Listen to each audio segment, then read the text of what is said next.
Yes, welcome our dear listeners to this our international scene. My name is Alpha. This is the Alpha TVN Rwanda. Let's begin to this RPF Inkotanyi news. RPF Inkotanyi members committee to drive manifesto across the country. Members of RPF Inkotanyi, Rwanda's ruling party, on Sunday, May 12th, were given the party manifesto for 2024 elections and made a commitment to its implementation as they build on the development achieved over the past years. This was during the party assemblies held at village level across to the country that saw members take stock of the different achievements made throughout the past mandate since 2017. Existing gaps and the presentation of the manifesto for the upcoming elections campaign. Rwanda will hold the presidential and parliamentary elections on July 15th, and the party elected the President Paul Kagame as its flag bearer on March 9th, following 3 weeks exercising of party primarism. Over the next 5 years, the RPF seeks to build on what it has achieved so far towards the National Vision 2050 that aims at achieving sustainable development and better quality of life for every Rwandan. Brian Kayitare Rubaduka, RPF chairman in Bwiza village, Kanombe sector, Chichuchiro district, said that the assembly aimed at reinforcing the fulfillment of responsibilities and collaboration among different leadership structures and creating awareness of the 2024 campaign manifesto 2024 up to 2029. John Lukabu, Vice Chairman of RPF Committee in Kavumu Village in Kanombe sector, made a brief presentation about the content of the main manifesto as highlighted under the 3 pillars of economic transformation. In social transformation and the transformational governance, he noted that under the national transformation strategy, the country's GDP increased to 16 and above trillion Rwandan francs in 2023, as witnesses across sectors including infrastructure, health, technology, education, economic, and among others. Glorious Muka Karimba Kavumu village coordinator encouraged the residents to find the solutions to spur their development from within and foster collaboration with which the leadership at grassroots levels can add on to fast track different infrastructure and health projects while working towards the same goal of developing the country. In Uganda, President Museveni appoints Otoniyu Commander Operation Shuja. President Museveni has appointed the Major General Richard Otto as the new commander of Mountain Division and consequently Commander Operation Shuja, a joint operation by Ugandan People's Defense Force (UPDF) and the armed forces of the Democratic Republic of Congo against the Allied Democratic Forces in DRC. He replaces Major General Dick Olumu, who has been sent to South Sudan Stabilization Mechanism, where Major General Otto has been representing Uganda. South Sudan Stabilization Mechanism monitors the implementation of the peace processes on behalf of Uganda as a guarantor of the peace agreement. In October 2022, Major General Olumu was appointed the commander of the Mountain Division based in Fort Portal, Kabarole District, replacing Lieutenant General Kayanja Muhanga, who was appointed the commander of the land forces. President Museveni, who is the commander-in-chief, promoted the Otto from Brigadier General to the rank of Major General in June 2023 days after he was appointed the chairperson of the South Sudan Stabilization Mechanism. He served as the commander of the UPDF contingent in the Central African Republic as a part of the African Union Regional Task Force, the regional counter-offensive against the Lord's resistant army. The regional task forces to neutralize the kill or capture the Uganda fugitive Joseph Kony was established in 2012. The forces was supposed to be 5,000 troops strong, with units from the African countries terrorized by Kony and his guerrilla force. The LRA, then at the rank of Colonel, Olumu was selected as the first commander of the forces. In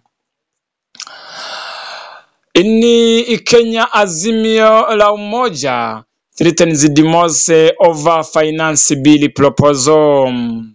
Azimio la Umoja One Kenya coalition principals have asked the President William Ruto to stick to the Kenya Kwanza manifesto, which promises Kenyans of all classes a better life, low cost of living, and an inclusive government. This comes hot on the heels of the proposal by the National Treasurer to increase the cost of bread and the other commodities used by the common mwananchi in the Finance Bill 2024. Azimio leaders believe that the president's hustler narrative has lost its meaning, unlike during the campaign period. While addressing a congregation in Embakasi South yesterday, Wiper Democratic Movement leader Kalonzo Musyoka said that the opposition will not sit down and watch as Kenyans are burdened by new taxes. Mr. Musyoka said that if finance bill sails through parliament without amendments in areas that directly affect Kenyans, then the opposition will engage with their supporters and resume demonstrations. He said that sometimes even democratic countries have to think of civil disobedience to safeguard the constitution. The Wiper chief said that it was an absolute act of carelessness for the president to accept the nickname Zakayo, that the name of a tax collector in the Bible. And without considering why prompted the Kenyans to call him that, Mr. Kalonzo and Mr. Wamalwa said that the candidacy of Azimio leader Raila Odinga for the African Union Commission AUC chairperson seat will not stop other coalition leaders from summoning Kenyans to demonstrate. In the case of Agriculture Cabinet Secretary Mithika Linturi, who faced the impeachment in Parliament of the fake fertilizer scandal, Azimio has asked Dr. Ruto to demonstrate to Kenyans his resolve to fight against corruption by sending the CS home. And in Tanzania, the Chinese retail traders face resistance in Dar es Salaam city. And another news in Tanzania, traffic policy in this country to wear body cameras to curb corruption. In Dodoma City, Tanzania's Vice President, Dr. Philip Mpango, has directed the police force to take strong measures to combat the problem of traffic bribes. These measures include the introduction of roadside cameras and body cam jacketing for traffic police officers. Speaking at the opening of a police station in the Mutumba Police District in Dodoma today, May 11, 2024, Dr. Mpango emphasized the need to improve the system of issuing driving licenses and vehicle inspections. He added that the use of technology such as roadside cameras and body cam jackets will help control traffic bribes and strengthen the enforcement of traffic laws. According to Dr. Mpango, the use of these jackets will ensure that all interactions between traffic police officers and drivers on the road are recorded, and which will significantly reduce the potential for corruption. He highlighted that preventable road accidents still claim Tanzanian lives, and with many caused by vehicle defect, non-compliance with the traffic laws, and the drivers lacking professionalism. These jackets play a vital role in ensuring the safety of inspectors by promoting respectful interactions, reducing conflicts, and facilitating the investigation and resolution of complaints.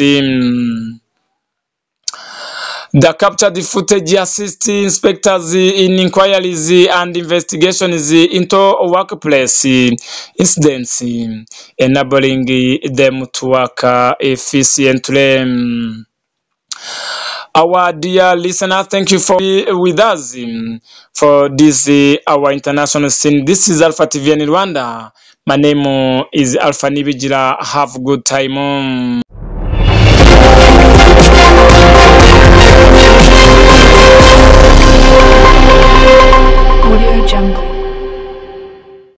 Muraho, nitwa Nigena Josiane, nkaba nkorera company yitwa MU Insurance ishami rya Nyabugogo. Product dutanga harimo motor insurance, harimo fire insurance, general accident insurance, engineering insurance, Bama bonds, marine insurance, money insurance, travel insurance, aviation insurance n'izindi. Twabashishikarizaga rero kutugana, dutanga service nziza. Tukaba twari mu kimbere ya Beka mu etage y'uwitwa Jacobo, etage ifatanye na station SP. Ikaze rero ni karibu.